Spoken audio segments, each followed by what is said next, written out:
Merry Christmas. No, I'm just kidding. Sorry, I'm all disheveled. I just woke up. Today's sponsored Pepsi. No. So I've been messing with fractal Kempers and everything for a long time.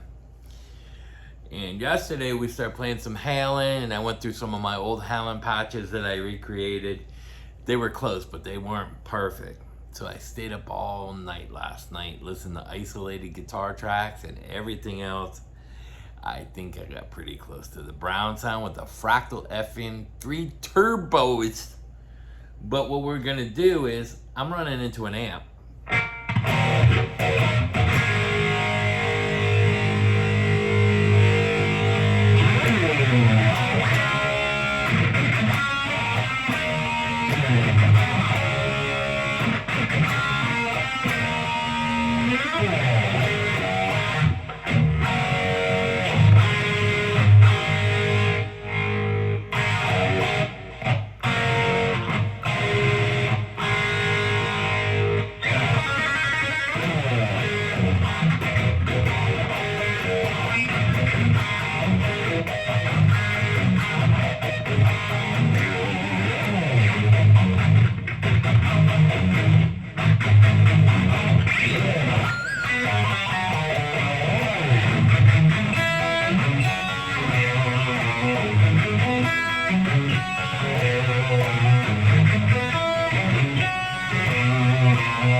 And I did a lead patch, which was a little louder.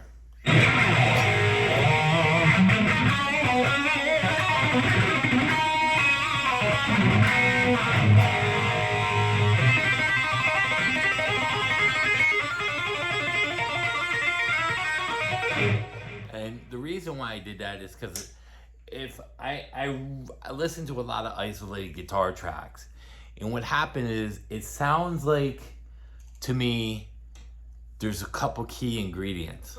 One is I'm using fractal. No. But I'll go into the fractal settings because I know some of you guys are going to be, show me your settings. Now you have to remember I am running into an amp. So I'll show you how to run an effects, your out into your return of your effects and how you set that up. And that is great for any patch you want to use. I have multiple patches like this that are set up either for FR or through an amp. And the reason is if I travel and I don't like backline or the amps they have, I'll just run straight into a board. So the first thing is Eddie didn't use a lot of effects. I do have chorus, reverb, and delay on there, but you're talking at 4% in my mix. Very, very little. And you can hear that. The other thing that is very important is the amp I used. It's a Super Brit Marshall, and it's in the fractal, and it's got a Variac setting in there. So, I know you guys really want to see what I did, and can you show me what you did? So let me go into here, and I'll go into layout, and let me turn this down so you guys can actually see what you're looking at. Sorry about the view. And let me turn this like so you can kind of get a better idea. So this is in the first patch. And what we're gonna do, let me go down and use the navigation. I'm all the way at input.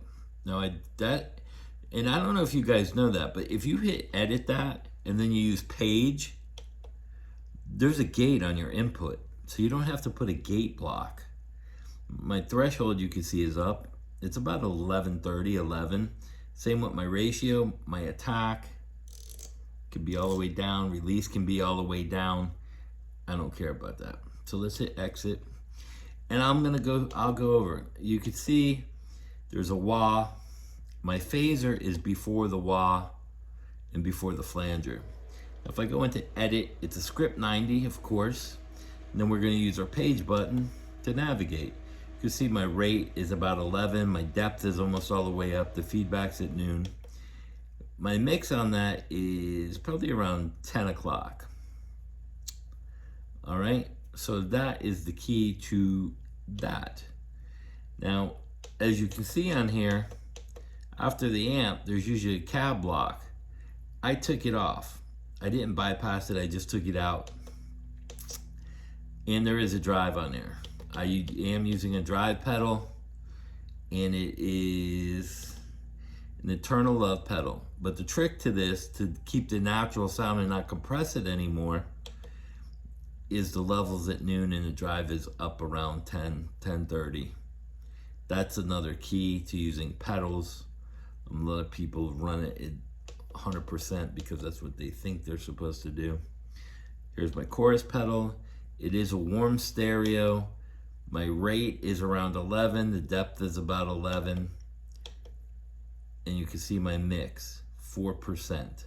Very little chorus, very little effects on here. Same, I'll show you the delay, so it goes chorus, delay, reverb. The delay we can go in to digital stereo. If I use my page, the time is almost all the way off. It's maybe 500 milliseconds. And again, you can see my mix. You can see the green. It is barely on. That's about 5 or 6% as well. So those are key factors in how I run. I listen to the isolated tracks. He didn't have a lot of effects. I got a medium hall reverb on. Scroll to the page. Again, the time is at 3.00 seconds. Hardly any pre-delay. The size is in the middle. And again, you see the mix. Maybe 10%. Maybe. Let me see if I turn it. Will it tell me? Yeah, 10% on, good guess, Chris, on my mix. Those are important factors. Now the big one that you guys all want to get into, the amp settings. So what I'm gonna do is take the page over, and I don't know if you can see that, but it says Brit Super. So it's a Marshall Super Lead, I'm gonna guess. We'll use the page. The brightness switch is on, and the gain is rolled up to about 3 o'clock. You can take some of the gain off if you feel necessary. It's not a lot of gain on there. The bass, mids are at noon. The treble's about 2 o'clock. You can see my EQ is pretty flat going into the bass part. There's the EQ, there's nothing in there. It's on, no input boost. But my saturation switch is on, and this is another key factor. So my saturation switch is in the middle, and I got my saturation drive around 11. And if you want more of that fuzziness, you can get it by turning up. I got EL34 mullards, bias is around 1, and the hardness is around noon. So here's the Variac. You see the Variac? It's at 99.9%. You can see it here with the line frequency about 11. Everything is almost noon, except the supply sag, which is important. That's around 9 o'clock. Tricks. Output compression and the threshold is pretty standard. I didn't mess with this. Now here's where we come to the advanced setting page on the amp. Now this is going to go for all your patches, every single scene that you have that you want to run into an amp, and you don't want the FR on. If you navigate down, you'll see this is normally set to like that, FR. I turn it on to power amp and cab, and I deleted the cab. You can bypass your cab. But we're not done yet, because these are the important things. Some people, I don't got no volume, but you gotta know how to navigate. Now I got the low cut around 30, and I can actually, let me turn that up a little more. I'll turn it around 50. 45 is good. In the low frequency, that's the low frequency around 45. Now on a normal patch, I put it about 70, 80. But the high cut, I got around 15,755 hertz. And the reason why they do that is when they run the FR speaker, they run the hertz on the low end down to 20, and they run the highs up to about 5K, because that's what a natural cabinet is. Now this is just messing with your frequencies. Now if you go down, there's one more thing you gotta do, and this is the key to why you have no sound. When you go to output right here, output level, you can see it's at -1 dB. Usually on the FRs, they're like -17, -12, -15. And this is one of the key things to get your volume out. Now, I'll exit out of there, and I'll bring you guys back up so you can see. By the way, I am in my living room, one of them, and this is where we practice for now. Now, I just messed with the low end frequency. Let me hear it.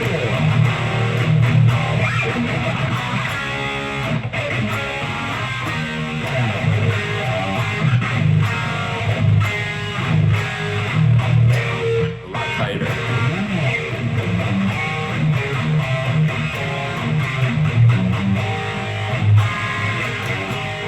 So it sounds even better. You guys help me with that. Something now again, it's just whoops, that is on that store. We're gonna go into here, raw, enter, and so that's for you to hear that.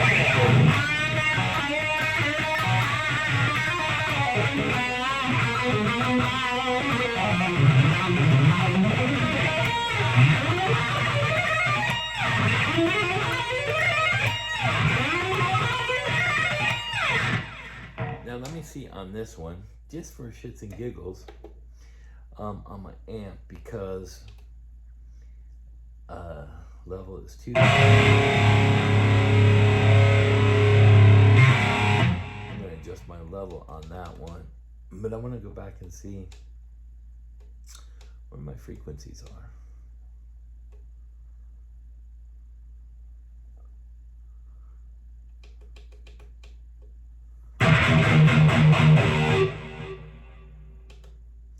So I'm going to put that at 4. I'm going to match my frequencies.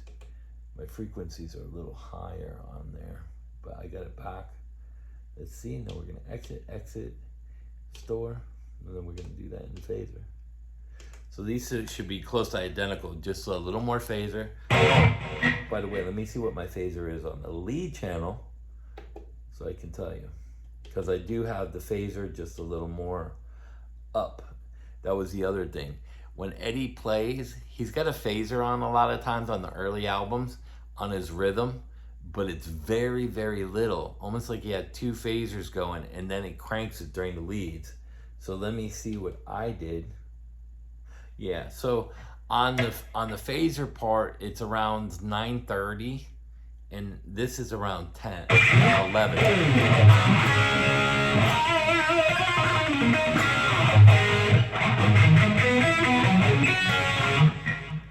And for shits and giggles, it's the script 90.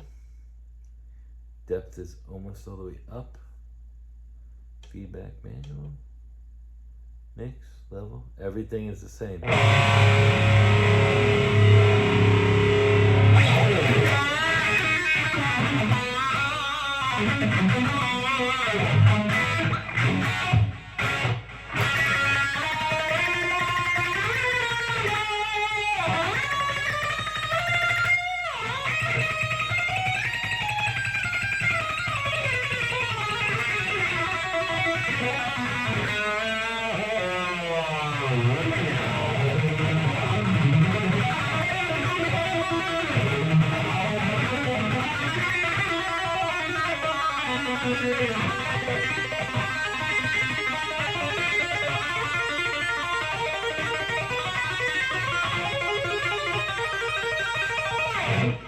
There you go.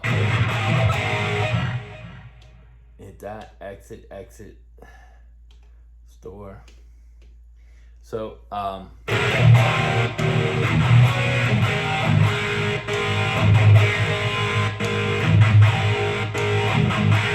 little and volume boost. It's weird because the way that the settings are in the amp, the actual volume boost almost sounds like a treble boost as opposed to a volume boost. Strange.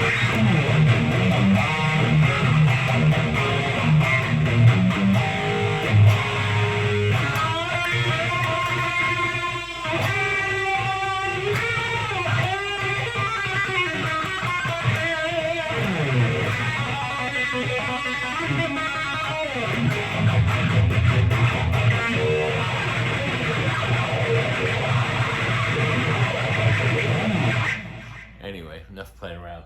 So that's my take. I spent a lot of time on this patch. Now you have the settings for your fractal. If you want to just run it FR, you have the option in the advanced settings. Now you know how to run it into a cab and a head or a power amp in a cab, or you can leave it on FR and you can take pictures. I advise you to take pictures of your FR settings with your output and your frequencies if you want to go back, or you store it again. You got, like in my patch, I have 1, 2, 3. If I want to, I can save that on 5 and 6 and go in and have 5 and 6 as my FR. Or you just do a totally separate pass so you're not mixing them up or stepping on them to create confusion. That's how I would do that. Again, and please watch the video on how to solo like a pro. What I have done, and this has not been done, they might talk about a little bit about this, but what I did in that video is I used the circle of fifths by actual reading charts. I saw a fifth and I knew the chords and fives and the flat fives and through the scale systems because I know a lot of theory. So basically what I did is I used the circle of fifths on chords as opposed to degrees and modes. C major is the first key, no sharps or flats, count up 5. G major has 1 sharp, F sharp, so on, and then it goes at 1 sharp, 2 sharp, 3 sharps. So you can figure out how many sharps and stuff. But I do it based off chords, and the reason why is no matter what you do, the math will never change.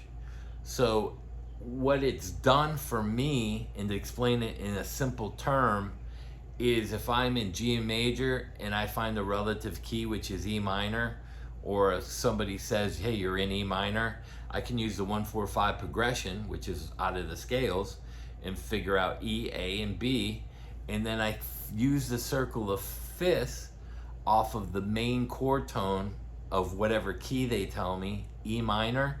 I use the fifth of that chord, which is B minor. That is going to be my pentatonic position that I always want to start off using in that key. That's the trick, and that's the simplified version. So if you're playing A minor, you want to start off in E minor. It's the fifth of the chord, the 5 to the 1, which sounds the best because it resolves back to the key that you're in. That's the trick of soloing, and that's the beauty of it, and it never changes. So go back and watch the video. If you have any questions, post them down there.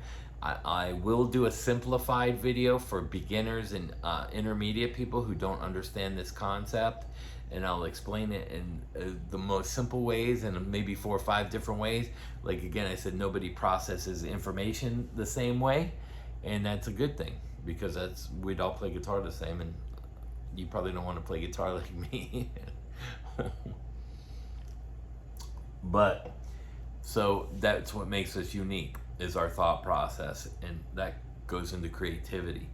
But again, the lack of teachers understanding the concept of processed information is why people fail, not because of the student. It's from the lack of education that an instructor has.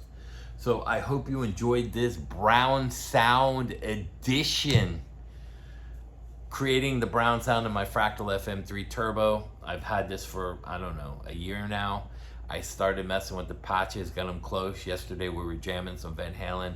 If we jam some Van Halen today, I don't know if they're gonna come over or not. I know we're practicing tomorrow. Maybe we'll do some in there so you can hear it with a full band and get an idea of what it sounds like. I should mic everything up and just run a full live stream. Maybe I'll do that in the future at a band practice so you guys can watch a band practice live stream and see what goes into an actual band at rehearsal and what's going on and everything, and what we talk about and how we navigate to make the band. Because a lot of times cover bands want to play stuff exactly the same, and they have to remember that there were 5 guitar tracks and you're one guitar player. So which track do you pick? How do you put them together to make your job is to make the song and the band sound really good, not just that's your favorite track to play it and make, and it is what it is. Some of the cover bands fail at that, so maybe we'll get into some of that too. So I hope this is a cool video for you guys. I hope, and I've already listened to the sound in headphones. Again, if you want it, listen to this in headphones or in a surround sound system. You'll be amazed how close this sounds. And of course, this is gonna be compressed and compressed again by the time it gets to you. I wish you could be in the room and hear how close that actually sounds to Eddie Van Halen. A lot of the tone, I grew up playing him, so I know how to play like him a little bit. I am not Eddie Van Halen, and this is the closest possible sound that I can come up with to get to, and the amps I used and the effects and how I put the effects in there. So I hope you appreciate all my time and effort. Please like and subscribe. Please. Peace.